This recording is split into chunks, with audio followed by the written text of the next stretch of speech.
नमस्कार दोस्तों, आप सभी का स्वागत है हमारे यूट्यूब चैनल राज नोट्स पॉइंट में।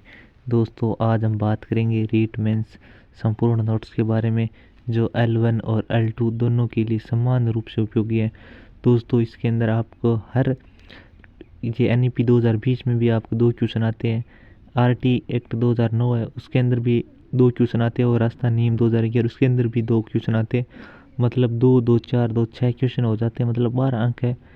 मतलब लगभग 15 अंकों का ये क्राइटेरिया रह जाता है कि इसमें 3 क्वेश्चन पूछे जा सकते हैं। तो बहुत ही ज़्यादा महत्वपूर्ण रहने वाला टॉपिक है।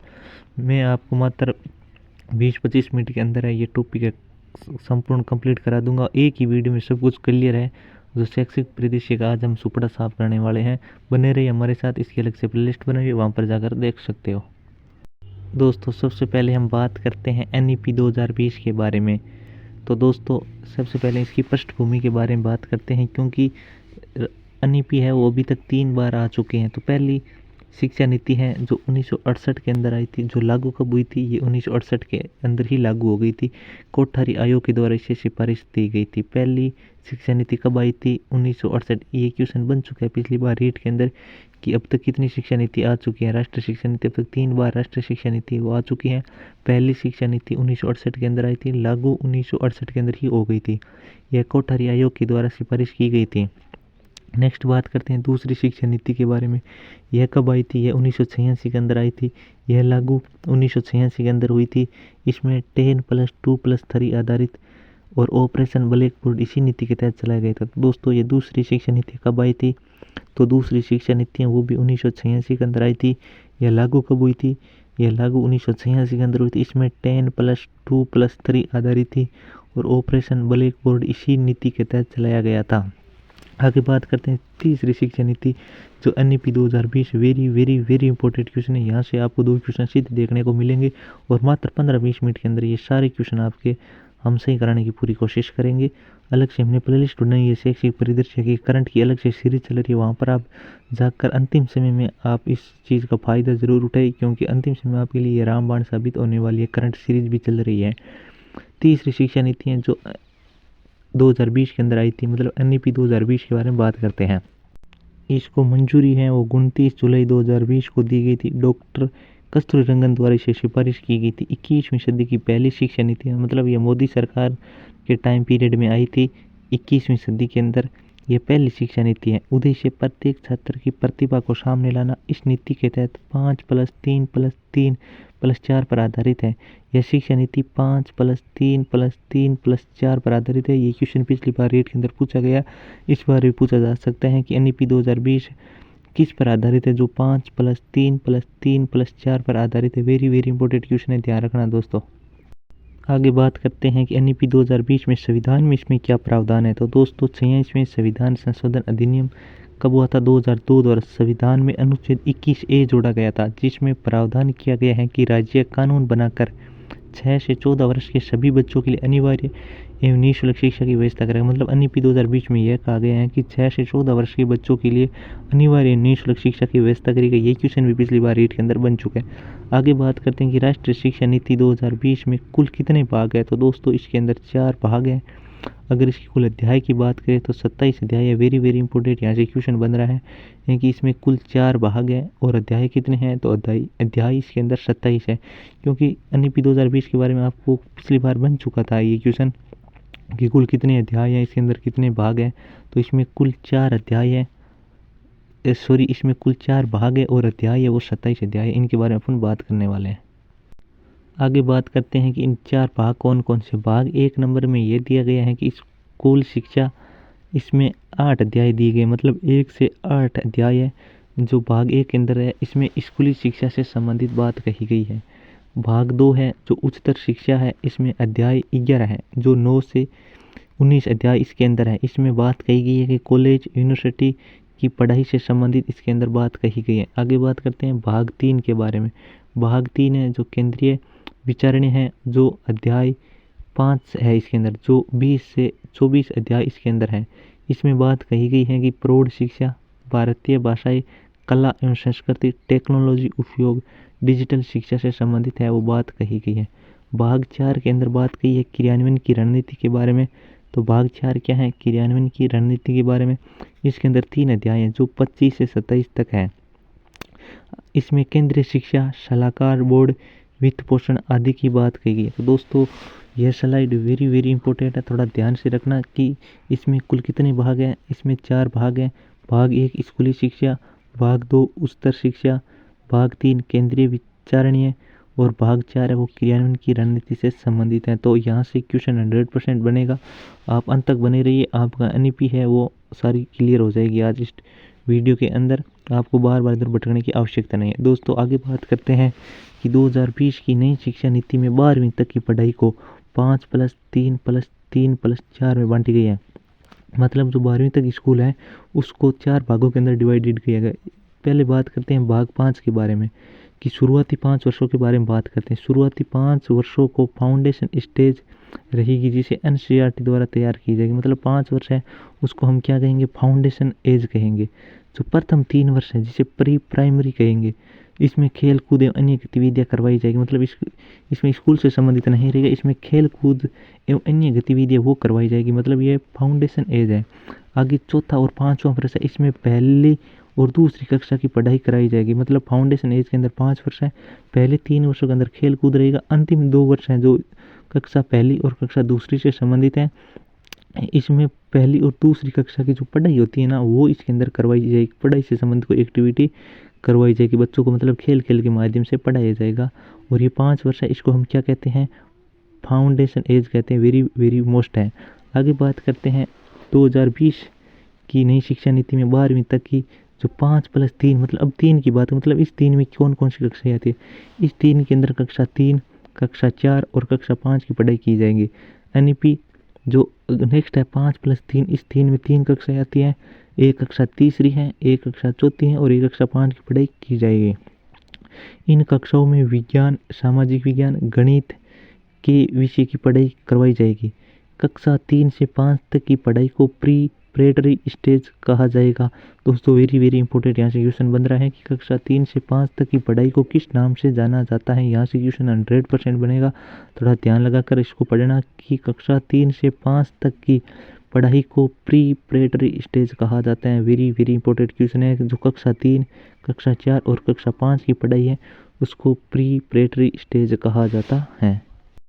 आगे बात करते हैं कि 2020 की नई शिक्षा नीति में 12वीं तक की पढ़ाई को 5+3+3+4 में बांटी गई। अब उस सेकंड 3 की बात करते हैं। मतलब उस 3 में कौन कौन सी कक्षाएं आती हैं। इस 3 में कक्षा 6, कक्षा 7 और कक्षा 8 की पढ़ाई की जाएगी। मतलब जो नेक्स्ट 3 है इसमें कक्षा 6ठी, कक्षा 7वीं और कक्षा 8 की पढ़ाई की जाएगी। इन 3 कक्षाओं में मिडिल स्टेज की पढ़ाई होगी। मतलब इन 3 कक्षाओं है वहाँ पर मिडिल स्टेज है उनकी पढ़ाई की जाएगी। इनका निश्चित सिलेबस होगा। मतलब इन कक्षाओं का मतलब 6ठी, 7वीं और 8वीं का है। इन कक्षाओं के लिए एक निश्चित है और सिलेबस भी डिवाइड किया जाएगा। कक्षा 6 से प्रोफेशनल और कौशल विकास कोर्स की शुरुआत की जाएगी। तो दोस्तों यहाँ से बहुत ही ज़्यादा महत्वपूर्ण फैक्ट बन रहा है। मतलब ये क्वेश्चन सीधा पूछा जा सकता है कि कौन सी कक्षा से प्रोफेशनल और कौशल विकास कोर्स की शुरुआत की जाएगी, तो वो कक्षा 6 है। तो इस चीज़ का ध्यान रखना। ये कौन सी है, 3 इसमें कक्षा 6ठी, कक्षा 7वीं और कक्षा 8 है जिसको अलग अलग भागों में डिवाइड किया गया। आगे बात करते हैं 2020 की नई शिक्षा नीति में 12वीं तक के जो अंतिम 4 हैं, इस 4 में कौन कौन सी कक्षाएं आती हैं। तो दोस्तों इस 4 के अंदर कक्षा 9, कक्षा 10, कक्षा 11 और कक्षा 12 की पढ़ाई की जाएगी। तो दोस्तों ये अंतिम जो 4 है, इस 4 में कौन कौन सी कक्षा 9, 10, 11 और 12 की पढ़ाई की जाएगी। यह लास्ट स्टेज होगी। मतलब यह लास्ट स्टेज है। इसमें किसी विषय में गहरी समझ पैदा की जाएगी। मतलब इसमें बच्चों के अंदर गहरी समझ है, कौशल विकसित किया जाएगा। बच्चों में मतलब एक विषय के बारे में सोचने के लिए बल दिया जाएगा। छात्रों का विश्लेषण क्षमता को बढ़ाया जाएगा। मतलब बच्चों में सोचने की क्षमता को उनको बढ़ाया जाएगा। 9 से 12वीं तक की पढ़ाई सेमेस्टर आधारित होगी। मतलब बच्चे अलग अलग भागों में विषय को, सब्जेक्ट को डिवाइड कर सकते हैं। रिपोर्ट कार्ड 360 डिग्री का आधार पर होगा। मतलब इनका एक रिपोर्ट कार्ड बनाया जाएगा जो 360 डिग्री के एनालिसिस पर तैयार किया जाएगा। इसलिए ये बहुत ही महत्वपूर्ण है। आगे बात करते हैं इनके NEP 2020 की अन्य बातों के बारे में। 5वीं कक्षा तक की पढ़ाई मातृभाषा में करवाई जाएगी। स्थानीय भाषा राष्ट्रीय भाषा में की जाएगी। तो स्थानीय भाषा और राष्ट्रभाषा में की जाएगी। अंग्रेजी में पढ़ाई की अनिवार्यता को समाप्त कर दी जाएगी। मतलब अंग्रेजी के अंदर आपको किसी कोई प्रकार की नहीं करवाई जाएगी छोटी कक्षाओं के अंदर। कक्षा 6 से कक्षा 6 से ही बच्चों में कंप्यूटर कोडिंग सीख सकेंगे। मतलब बच्चे जो छठी से बच्चे हैं वो कंप्यूटर कोडिंग है वो सीख सकते हैं। तो दोस्तों यहाँ से वेरी वेरी इंपॉर्टेंट क्वेश्चन बन रहा है, मतलब कौन से स्कूल के बच्चे हैं, मतलब कौन सी कक्षा के बच्चे हैं जो कंप्यूटर कोडिंग सीख सकते हैं। तो दोस्तों ये कक्षा छठी है, वेरी वेरी इंपॉर्टेंट यहाँ से क्वेश्चन बन रहा है। तो थोड़ा ध्यान रखना, मतलब 5वीं कक्षा तक के बच्चों को मातृभाषा में या स्थानीय भाषा में या राष्ट्रीय भाषा में की जाएगी। तो यहाँ से क्वेश्चन है वो पिछली बार बन चुका है कि कक्षा 5 तक है बच्चों में कौन सी भाषा की पढ़ाई करवाई जाएगी, तो उन्हें अपनी मातृभाषा में पढ़ाई करवाई जाएगी। तो दोस्तों इस चीज़ का थोड़ा ध्यान रखना। आगे बात करते हैं कि स्नातक स्तर या ग्रेजुएशन लेवल के बारे में एनईपी 2020 में, मतलब 1 साल पढ़ाई करके छोड़ने पर सर्टिफिकेट मिलेगा। मतलब जो बच्चा अगर स्नातक स्तर पर 1 साल की पढ़ाई करके उसके बाद में जो बच्चा छोड़ देता है उसको सर्टिफिकेट मिलेगा, मतलब ओनली फॉर वो सर्टिफिकेट ही दिया जाएगा। अगर बच्चा 2 साल पढ़ाई करके छोड़ने पर उसे डिप्लोमा दिया जाएगा। मतलब 1 साल पे छोड़ने पर तो क्या देगा, सर्टिफिकेट दिया जाएगा। 2 साल पढ़ाई करके उसके बाद छोड़ते हैं तो उस बच्चे को डिप्लोमा दिया जाएगा। अगर बच्चा 3 साल पढ़ाई करके छोड़ते हैं तो उसे बैचलर डिग्री मिलेगी। मतलब 3 साल के बाद अगर बच्चा कोई स्कूल कॉलेज छोड़ता है, स्नातक स्तर की पढ़ाई छोड़ता है तो उसे बैचलर डिग्री मिलेगी। और 4 साल पढ़ाई करके छोड़ने पर रिसर्च के साथ डिग्री मिलेगी। और नई शिक्षा नीति में एमफिल को समाप्त कर दिया गया है। दोस्तों यहाँ से वेरी वेरी इंपॉर्टेंट क्वेश्चन है वो बन रहे हैं कि कौन सी शिक्षा नीति में एमफिल को समाप्त कर दिया गया है। तो दोस्तों एमफिल को एनईपी 2020 में समाप्त करने की बात कही गई है। तो इसमें स्नातक स्तर की क्या क्या बातें कही गई हैं, तो 3 बातें हैं वो बहुत ही ज़्यादा महत्वपूर्ण है, आप इनको अच्छे से नोट कर लेना। और अंतिम समय में लिए आपके लिए रामबाण होने वाला है।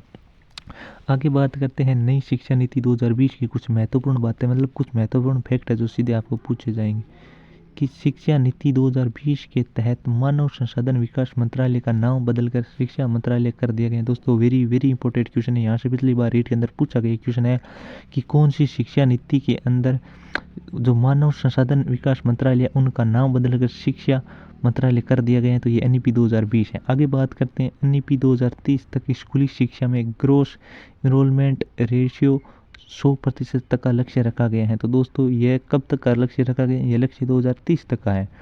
इस नीति के तहत शिक्षा का अब जीडीपी का 6% खर्च करने का लक्ष्य, मतलब अब है वर्तमान में जो भी बजट आएगी उसमें 6% है जो खर्च है वो शिक्षा में खर्च किया जाएगा। इस नीति तहत स्कूलों में अब सप्ताह में 29 घंटे पढ़ाई होगी। और नई शिक्षा नीति लागू करने वाला प्रथम राज्य कौन था, तो प्रथम राज्य कर्नाटक था। यह भी क्वेश्चन पिछली बार बन चुका है। दोस्तों वेरी वेरी इंपॉर्टेंट क्वेश्चन बन रहे हैं, एक भी क्वेश्चन छोड़ने लायक नहीं है, सारे क्वेश्चन सीधे एग्जाम के तौर पर पूछने वाले क्वेश्चन है। अब बात करते हैं मोस्ट इंपॉर्टेंट एग्जाम फैक्ट के बारे में, जो कुछ फैक्ट हैं जो भी सीधे एग्जाम के तौर पर आपको पूछे जाते हैं। आगे बात करते हैं सार्थक, मतलब ये केंद्र सरकार ने राष्ट्रीय शिक्षा नीति 2020 को लागू करने के लिए सार्थक योजना बनाई, जिसे राजस्थान भी अपना रहा है। मतलब ये योजना किसकी बनाई हुई है, केंद्र सरकार की बनाई हुई योजना है। सार्थक योजना है, ये केंद्र सरकार की बनाई योजना है जिसे राजस्थान भी अपना रहा है।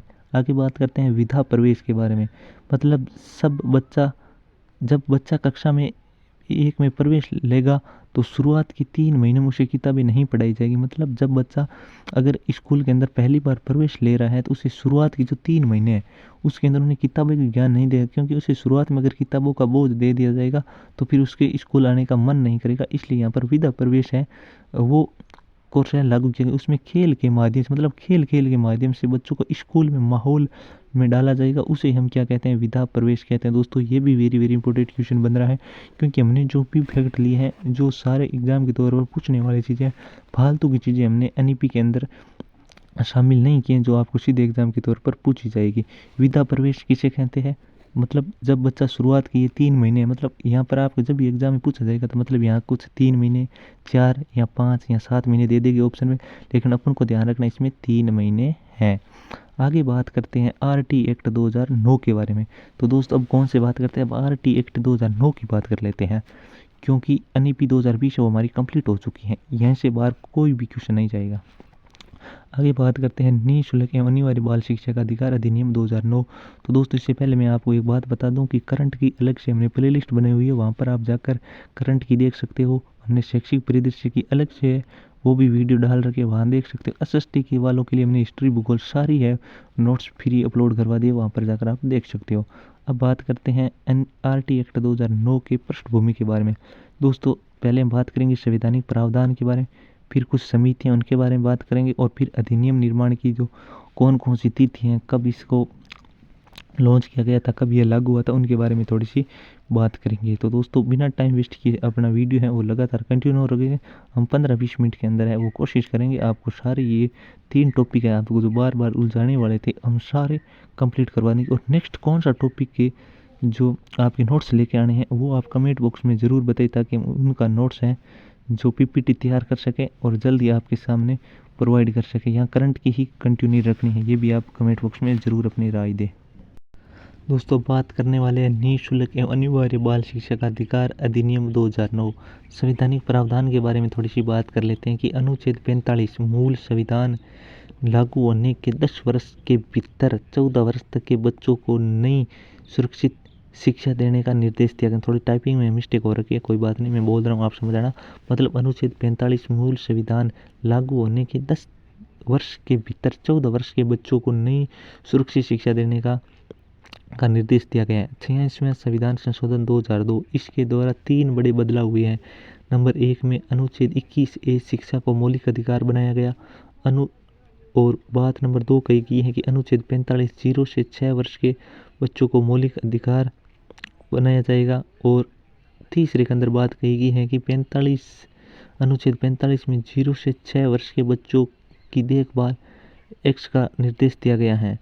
और अनुच्छेद 51A में 11 मूल कर्तव्य है वो जोड़े गए हैं। आगे बात करते हैं अधिनियम निर्माण की कुछ तिथियों के बारे में। मतलब राज्यसभा में यह पारित कब हुआ था, तो राज्यसभा में यह पारित है 20 जुलाई 2009 को यह राज्यसभा के अंदर पारित हुआ था। लोकसभा में पारित वो 4 अगस्त को हुआ था, लोकसभा में बाद में हुआ था। पहले राज्यसभा के अंदर 20 जुलाई 2009 को राज्यसभा में, लोकसभा में पारित 4 अगस्त 2009 को। राष्ट्रपति के द्वारा हस्ताक्षर, मतलब राष्ट्रपति ने इसे कब अनुमोदित किया था, तो 26 अगस्त 2009। यह वेरी वेरी इंपॉर्टेंट तिथि है। राष्ट्रपति ने हस्ताक्षर कब किए थे, तो 26 अगस्त 2009 को किए थे। और गजट नोटिफिकेशन इसका कब आया था, 27 अगस्त 2009 को इसका गजट नोटिफिकेशन आया था। भारत में यह लागू 1 अप्रैल 2010 को हुआ था, जम्मू कश्मीर को छोड़कर। मतलब जम्मू कश्मीर उस टाइम ये लागू नहीं हुआ था, जम्मू कश्मीर में बाद में लागू हुआ था। और यहाँ से क्वेश्चन है वो पूछ लिया गया था पिछली बार रीट के अंदर कि भारत में आरटी एक्ट 2009 कब लागू हुआ था, तो ये 1 अप्रैल 2010 को लागू हुआ था। जम्मू कश्मीर को छोड़कर विश्व में स्थान भारत शिक्षा का अधिकार देने वाला 135वां देश बन चुका है। मतलब 134 देश अभी तक भी भारत से आगे हैं जो शिक्षा को अधिकार दे चुका है, और भारत है वो 135वां देश है। तो ये भी फैक्ट बहुत ही अच्छा फैक्ट लगा मेरे को, इसलिए मैंने ऐड कर लिया है। तो गजट नोटिफिकेशन 27 अगस्त को है। और राष्ट्रपति से हस्ताक्षर कब किए, तो राष्ट्रपति ने हस्ताक्षर वो 26 अगस्त 2009 को किया था। यह तारीख सबसे ज़्यादा महत्वपूर्ण, बाकी आपको याद रहे या न रही तो कोई भी बात नहीं, लेकिन ये राष्ट्रपति वाली तारीख 26 अगस्त 2009 को जरूर याद रख लेना। आगे बात करते हैं आरटी अधिनियम 2009 में कुल 7 अध्याय है। तो दोस्तों यहाँ से वेरी वेरी इंपॉर्टेंट क्वेश्चन बन रहा है कि आरटी अधिनियम 2009 में 7 अध्याय हैं और इसमें 38 धाराएं हैं। इसमें धारा 38 है, मतलब मूल रही है, मतलब मूल संविधान के अंदर इसकी धारा 38 ही थी, लेकिन ये 39वीं धारा है ये 2012 के अंदर जोड़ी गई थी, और उसके साथ ही एक अनुसूची भी जोड़ी गई थी। तो दोस्तों यहाँ पर आपको 2 क्वेश्चन एक साथ पूछे जा सकते हैं। मतलब आरटी 2009 में मूल संविधान में कितनी धाराएं थी, 38 थी। वर्तमान में कितनी है, 39 है। इसके अंदर अध्याय कितने हैं, तो 7 है। अनुसूची कितनी है, तो 1 है। यहाँ से सारी क्वेश्चन है वो अच्छे अच्छे क्वेश्चन बन रहे हैं। अब थोड़ी इनकी संरचना के बारे में बात कर लेते हैं आरटी एक्ट 2009 के बारे में। इसके अंदर अध्याय 1 है, इसमें धारा 1 से 2 तक है। अध्याय 2 के अंदर है धारा 3 से 5 तक है। अध्याय 3 के अंदर धारा 6 से 11 तक है। और अध्याय 4 के अंदर धारा 12 से 28 तक है। और अध्याय 5 के अंदर धारा 29 से 30 तक है।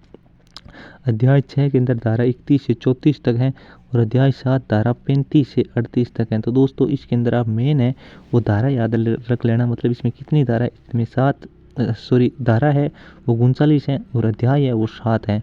और कौन कौन से अध्याय में कितना है, तो आप मेन चीज़ ये याद रखना कि अध्याय 4 है, ये सबसे बड़ा है। इसमें 12 से 28 तक है वो धारा इसके अंदर दी गई है। मतलब लगभग आधी धारा है वो इसी अंदर समाहित है, और बाकी अलग अलग है। और सबसे छोटा कौन सा है, ये तो ये 2 है सबसे छोटा, एक पहला और अध्याय 5 है, ये 2 सबसे छोटा है। लेकिन अपन को सबसे बड़ा वाला याद रखना है वो अध्याय 4 है, जो कि 12 से 28 तक है। इसमें कुल कितने अध्याय हैं, तो इसमें 7 अध्याय है, धारा है वो 39 है। आगे बात करते हैं अध्याय नंबर 1 के बारे में। इसके अंदर धारा 1 से 2 तक दी गई है। धारा 1 में क्या बात कही गई है, मतलब आपको मेन है वो तथ्य है वो आपको याद कर लेने हैं। बाकी रामायण है वो सभी को याद है, क्योंकि रटने की उसमें आवश्यकता नहीं होती, तो मैंने ऐड नहीं किया। मैंने जो सीधे एग्जाम के तौर पर जो पूछा जाएगा वो चीज़ ऐड की है। मतलब धारा 1 के अंदर नाम, विस्तार और लागू होने की तिथि का वर्णन है। धारा 1 है उसके अंदर नाम, विस्तार और लागू होने की तिथि का वर्णन है। अब बात करते हैं धारा 2 के बारे में। धारा 2 में महत्वपूर्ण परिभाषाओं की बात, मतलब परिभाषाओं की बात है वो धारा 2 के अंदर की गई। इसके अंदर ये परिभाषा दी गई है कि बालक 6 से 14 वर्ष तक का होगा इसके अंदर शामिल, मतलब बालक है वो 6 से 14 वर्ष का इसके अंदर शामिल होगा। सुविधाग्रस्त समूह इसमें शामिल होंगे। पिछड़ा वर्ग, अनाथ बालक, विधवा संतान, HIV से पीड़ित, दुर्लभ वर्ग, प्रारंभिक शिक्षा कक्षा 1 से 8 तक और अनुवीक्षण प्रक्रिया प्रवेश के लिए कोई टेस्ट इंटरव्यू नहीं होगा। ये बात है वो धारा 2 के अंदर कही गई है। तो दोस्तों थोड़ा याद रख लेना कि अध्याय 1 है इसके अंदर 2 धारा हैं, तो आपने दोनों के बारे में थोड़ी थोड़ी जानकारी ले ली, क्योंकि इससे ज़्यादा डिटेल में जाने की कोई आवश्यकता नहीं। एग्जामिनर आपको इससे ज़्यादा डिटेल में पूछेगा ही नहीं। धारा 1 जिसके अंदर नाम और लागू होने की तिथि का वर्णन है। धारा 2 जिसके अंदर महत्वपूर्ण परिभाषाओं का वर्णन है। आगे बात करते हैं अध्याय नंबर 2 के बारे में। इसमें धारा 3 से 5 तक दी गई, मतलब अध्याय दूसरा है। इसमें धारा कौन सी है, धारा 3 से 5 तक दी गई है। धारा तीसरी में क्या है, मतलब धारा 3 के अंदर बात कही गई है कि 6 से 14 वर्ष के बच्चों को निःशुल्क शिक्षा का अधिकार और दिव्यांगों के लिए अधिकार 6 से 18 वर्ष रहेगा। मतलब दिव्यांगों को अलग से 4 वर्ष की एक्स्ट्रा छूट दी गई है, तो इस चीज़ का ध्यान रखना। धारा 3 6 से 14 वर्ष के बच्चों को निःशुल्क शिक्षा का अधिकार, दिव्यांगों के लिए अधिकार 6 से 18 वर्ष है। आगे बात करते हैं धारा 4 के बारे में। धारा 4 में यह बात कही गई है कि आयु के अनुसार प्रवेश में जो बच्चा कभी स्कूल नहीं गया है उसे उसकी उम्र के अनुसार कक्षा में सीधा प्रवेश दिया जाएगा। इसके लिए उसे विशेष प्रशिक्षण भी अलग से दिया जाएगा। मतलब अगर किसी बच्चा जो 10 साल का हो गया और कभी स्कूल गया ही नहीं, तो उसे सीधे 5वीं कक्षा में बैठने का अधिकार है। ये सरकार का ऑर्डर है और उनके अनुसार उनको बिठाना ही पड़ेगा। तो इस चीज़ का थोड़ा ध्यान रखना। मतलब आयु के अनुसार बच्चे को बिठाना, अगर बच्चे में उसका ज्ञान नहीं है तो अध्यापक को उनके ज्ञान के स्तर के बराबर लाना, मतलब अलग से उनका कोर्स वगैरह लगा के और इनको इनके 5वीं कक्षा की ज्ञान के लेवल तक प्रशिक्षण के द्वारा उसे अलग से दिया जाएगा। तो ये चीज़ इसके अंदर कही गई है, तो वेरी वेरी इंपॉर्टेंट ये बात बन जाती है। आगे बात करते हैं धारा 5 के बारे में। इसमें टीसी का अधिकार, मतलब टीसी न होने पर प्रवेश नहीं रोका जाएगा और प्रधानाध्यापक को तुरंत टीसी देनी होगी, वरना आवश्यकता अनुसार उस पर कार्रवाई भी की जाएगी। मतलब अध्यापक है वो प्रधानाध्यापक वो टीसी को नहीं रोक सकता। अगर किसी बच्चे के पास टीसी नहीं है उसके बावजूद भी उनको बच्चे को प्रवेश देने से रोका नहीं जाएगा। तो दोस्तों ये भी बात बहुत ही ज़्यादा महत्वपूर्ण, मतलब इसमें टीसी का अधिकार कौन से में है, तो धारा नंबर 5 में कही गई है। आगे बात करते हैं अध्याय नंबर 3 के बारे में। इसमें धारा 6 से 11 तक है। अध्याय नंबर 3 धारा 6 से 11 तक है। अब बात करते हैं धारा 6 में क्या बात की है। तो धारा 6 में कहा गया है कि विद्यालय की दूरी कक्षा 1 से 5 के लिए 1 किलोमीटर के अंदर अंदर विद्यालय होगा और कक्षा 6 से 8 के लिए 2 किलोमीटर के दायरे में विद्यालय होना आवश्यक है। तो दोस्तों यहाँ से भी वेरी वेरी इंपॉर्टेंट है वो फैक्ट बन रहे हैं कि धारा 6 के अंदर बात कही गई है, विद्यालय की दूरी के बारे में बात कही है। मतलब छोटे बच्चों के लिए तो 1 किलोमीटर के अंदर अंदर विद्यालय होगा और बड़ी कक्षाएं जैसे 6ठी से 8वीं तक है उनके लिए 2 किलोमीटर के दायरे के अंदर विद्यालय होना बहुत ही ज़्यादा जरूरी है। आगे बात करते हैं धारा 7 के बारे में। वित्तीय अनुपात केंद्र और राज्य का साझा दायित्व, वर्तमान अनुपात है वो 60-40 है। मतलब यहाँ अनुपात केंद्र और राज्य के अनुपात की बात की गई है, वो कौन से, धारा 7। आगे बात करते हैं धारा 8 के बारे में। समुचित सरकार के कर्तव्य होंगे, यह बात धारा 8 के अंदर है। धारा 8 के अंदर क्या है, समुचित सरकार के कर्तव्य कौन सी धारा के अंदर है, धारा 8। आगे बात करते हैं धारा 9 के बारे में। तो धारा 9 में है स्थानीय प्राधिकारी के कर्तव्य। तो धारा 9 है उसमें स्थानीय प्राधिकारी के कर्तव्य दिए गए। धारा 10 में माता पिता का कर्तव्य है कि बच्चों को स्कूल भेजे। तो धारा 10 में क्या गया है, माता पिता के कर्तव्य के बारे में बात कही है कि वो अपने बच्चों को स्कूल भेजे। और धारा 11 में बात कही गई है कि 6 से 3 वर्ष के बच्चे के लिए प्री स्कूल मतलब आंगनबाड़ी शिक्षा की व्यवस्था की गई। मतलब सरकार ने जो 3 से 6 वर्ष के बच्चे हैं उनके लिए प्री स्कूल किसे कहते हैं, जैसे आंगनबाड़ी के अंदर होते हैं गाँव के अंदर, उसे सरकार ने प्री स्कूल की संज्ञा दी है। आगे बात करते हैं अध्याय नंबर 4 में। इसमें धारा 12 से 28 दी गई है। तो ये सबसे बड़ा अध्याय है, इस चीज़ का थोड़ा ध्यान रखना। आरटी एक्ट 2009 में सबसे बड़ा अध्याय कौन सा है? तो अध्याय नंबर 4। इसके अंदर धारा 12 से 28 तक का वर्णन है। अब बात करते हैं कि 12 में क्या कहा गया है। 12 में यह कहा गया है कि 25% आरक्षण निजी स्कूलों में 25% सीटें दुर्बल और असुविधाग्रस्त वर्गों के लिए आरक्षित होगी। फीस की पूर्ति है वो सरकार करेगी। मतलब 25% सीटें हैं जो आरक्षण है वो दुर्लभ और असुविधाग्रस्त बच्चों के लिए होगी और उनकी जो फीस होती है वो सरकार है वो उनकी पूर्ति करेगी। आगे बात करते हैं धारा 13 के बारे में। फीस में स्क्रीनिंग पर रोक, डोनेशन लेने पर 10 गुना जुर्माना। मतलब यहाँ से क्वेश्चन है वो रीट पिछली बार के अंदर साइंस के अंदर शायद तक पूछा गया था कि वापस जुर्माना है वो कितने रुपये तक लिया जाएगा। तो वापस जुर्माना है वो 10 गुना तक लिया। अगर किसी ने 100 रुपये लिए हैं तो उसे 10,000 रुपये तक भरने का सरकार वापस लेने का अधिकार है सरकार के पास। मतलब धारा 13 के अंदर है वो फीस में स्क्रीनिंग पर रोक, डोनेशन लेने का 10 गुना जुर्माना, स्क्रीन लेने की पहली बार अगर 25,000 और दूसरी बार 50,000 का जुर्माना वो सरकार लगा सकती है। दोस्तों आगे बात करते हैं धारा नंबर 14 के बारे में। यह रीट एसएसटी के अंदर क्वेश्चन यहाँ से पूछा गया कि आयु प्रमाण पत्र मतलब जन्म प्रमाण पत्र नहीं होने पर प्रवेश से मना नहीं किया जाएगा। मतलब अगर किसी बच्चे के पास जन्म प्रमाण पत्र नहीं है तो उन्हें स्कूल में प्रवेश देने से अध्यापक है वो मना नहीं कर सकते। तो ये बात है वो अध्याय नंबर 14 धारा नंबर 14 में कही गई। आगे बात करते हैं धारा नंबर 15 के बारे में। इसमें कहा गया है कि प्रवेश की अंतिम तिथि 30 सितंबर होगी, लेकिन प्रवेश है वो वर्ष भर दिया जा सकता है। ये धारा नंबर 15 के अंदर बात कही कि यहाँ से भी क्वेश्चन अच्छे बन रहे हैं। आगे बात करते हैं धारा नंबर 4 जिसमें अध्याय 12 से 38 तक है। अब बात करते हैं धारा 16 के बारे में क्या कहा गया है। धारा 16 में यह बात कही गई है कि जो डिटेशन पॉलिसी संशोधन 2019 पहले किसी को फेल नहीं करते थे। मतलब पहले है वो सरकार कहती थी कि कोई किसी भी प्रकार के बच्चे को फेल नहीं किया जाएगा, लेकिन 3 जनवरी 2019 को एक संशोधन हुआ था। उसके बाद कक्षा 5 और 8 में नियमित परीक्षाएं होगी और फेल होने पर 2 महीने बाद वो पुनः परीक्षा ली जाएगी। अगर फिर भी बच्चा फेल होता है तो उन्हें कक्षा में रोका जा सकता है, मतलब उसे उसी कक्षा के अंदर वह रोका जा सकता है, मतलब उसे फेल किया जा सकता है। ये धारा बात 16 नंबर की, मतलब एक बार में फेल नहीं किया जा सकता। उसके बाद आप उनकी दूसरी है वो परीक्षा ली जाएगी। अगर वो दूसरी परीक्षा के अंदर भी उसके कम अंक आते हैं और वो फेल होता है तो अध्यापक उनको उसी कक्षा के अंदर रोक सकता है, मतलब फेल कर सकता है। ये बात धारा नंबर 16 के अंदर की गई। ये संशोधन करने के बाद ये बात जोड़ी गई है जो 5वीं और 8वीं नियमित परीक्षाएं होगी। आगे बात करते हैं धारा नंबर 21 के बारे में। इसमें विद्यालय प्रबंधन समिति का गठन है।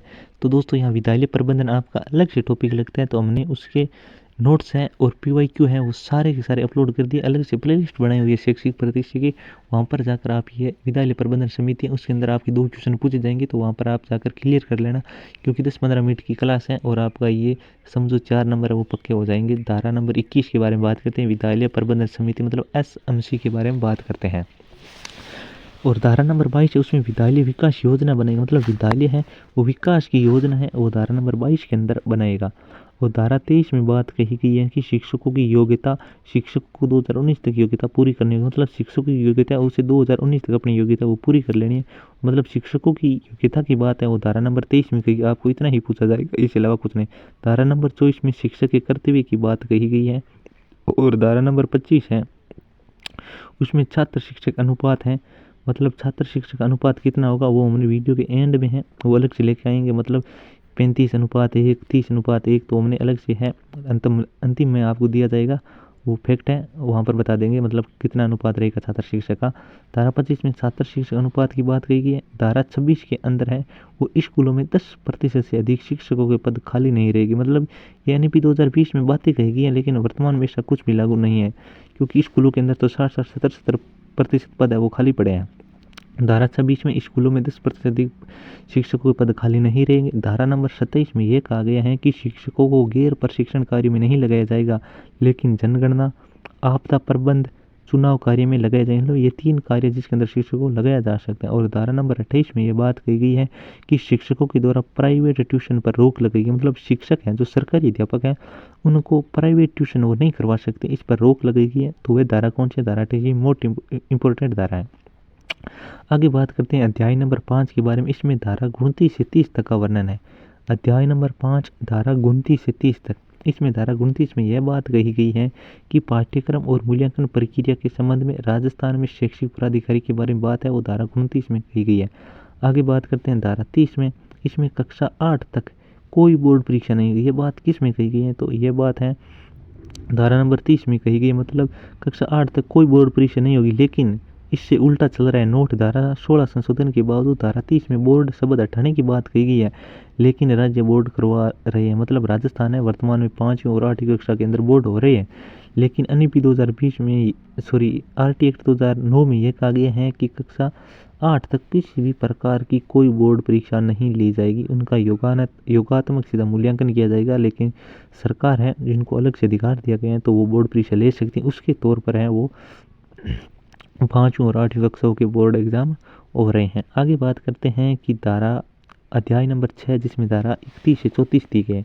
मतलब अध्याय नंबर 6 और धारा कहाँ से 31 से 34 तक का वर्णन इसमें किया गया है। इसमें करते हैं धारा नंबर 31 में कहा गया है कि बाल अधिकार संरक्षण आयोग निगरानी करेगा। मतलब इनके बच्चों के जो अधिकार है उनकी भी निगरानी करेगा। वो धारा 31 के अंदर है। धारा 32 में कहा गया है कि यह शिकायतों का निवारण भी करेगा। मतलब 3 महीनों के अंदर अंदर जो कोई बाल अधिकार संरक्षण से संबंधित है, कोई शिकायत है तो उनका निवारण भी करेगा। वो धारा 32 के अंदर है। आगे बात करते हैं धारा 33 के अंदर। इसमें राष्ट्रीय सलाहकार परिषद होगी। तो धारा 33 के अंदर राष्ट्रीय सलाहकार परिषद की बात कही है। धारा 34 एक राज्य सलाहकार परिषद भी होगी। यह बात धारा 34 के अंदर कही है। दोस्तों इसके साथ मैं आपको बता दूं हमने करंट की अलग से प्लेलिस्ट बनाई हुई है। वहाँ पर जाकर आप करंट के नोट्स और पीवाईक्यू देख सकते हैं। और एसएसटी वाले बच्चों के लिए हमने अलग से प्लेलिस्ट बना रखी। वहाँ पर ज्योग्राफी और हिस्ट्री आपको फ्री करवा दी गई है, नोट्स अवेलेबल है। तो वहाँ पर एक बार जरूर देखें और कमेंट करें कि नेक्स्ट टॉपिक हम कौन सा लेकर आए ताकि हम पीपीटी तैयार कर सकें। आगे बात करते हैं अध्याय नंबर 7 के बारे में। इसमें धारा 35 से 39 दी गई है। मतलब इसके बाद हमारा आरटी एक्ट 2009 है वो समाप्त हो जाएगा। उसके बाद में राजस्थान के बारे में बात करेंगे। धारा 35 इसमें निर्देश जारी करने की शक्ति दी गई। मतलब धारा 35 है उसमें निर्देश जारी करने की शक्ति है वो धारा 35 में है। धारा 36 दंडनीय अपराधों के लिए कार्रवाई से पहले अनुमति लेना। मतलब धारा 36 है उसमें यह बात कही गई है कि दंडनीय अपराधों के लिए कार्रवाई से पहले अनुमति लेना होगी।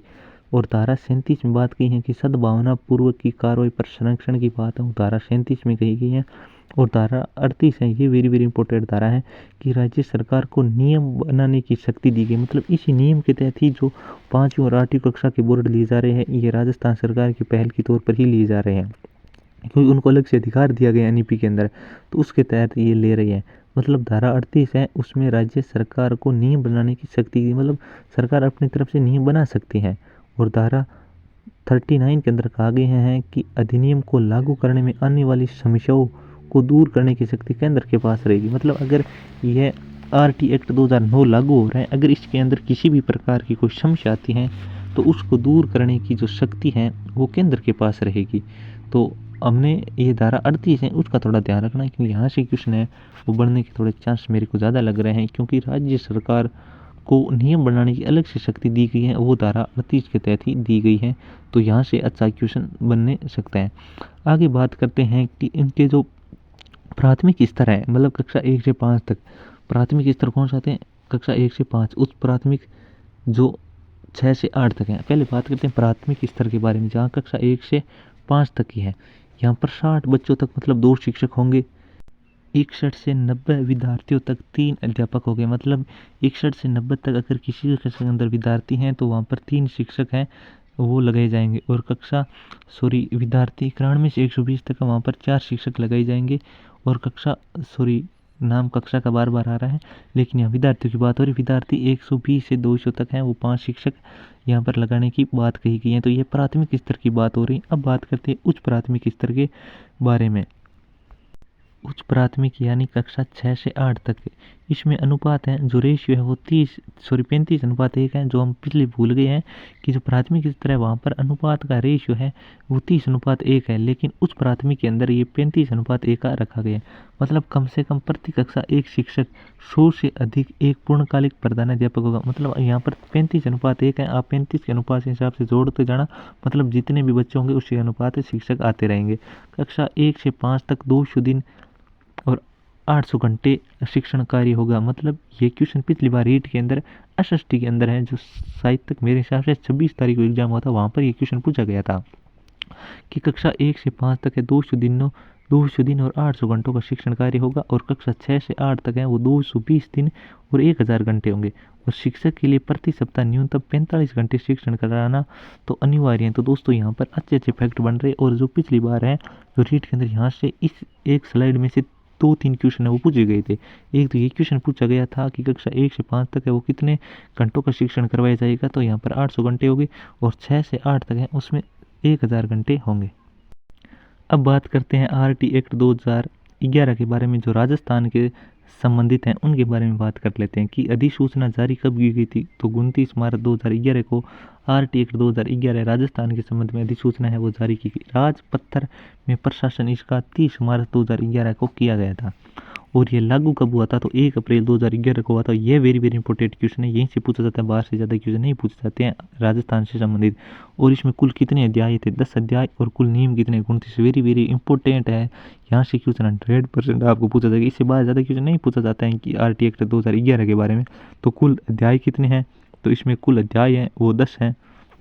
और कुल नियम कितने हैं, तो नियम 29 है। इससे ज़्यादा क्वेश्चन नहीं, क्योंकि यहाँ क्वेश्चन पिछली बार पूछा गया है इसमें कुल कितने अध्याय आरटी एक्ट 2011 के अंदर, तो इसमें कुल 10 अध्याय और कुल नियम है तो 29 नियम है। तो यहाँ से वेरी वेरी इंपॉर्टेंट क्वेश्चन बन रहा है। और आरटी एक्ट 2009 के अंदर है जिसमें कुल 7 अध्याय थे और कुल नियम है वो 39 थे। तो इस चीज़ का थोड़ा दोनों में डिफरेंस है, उसका चीज़ का ध्यान रखना।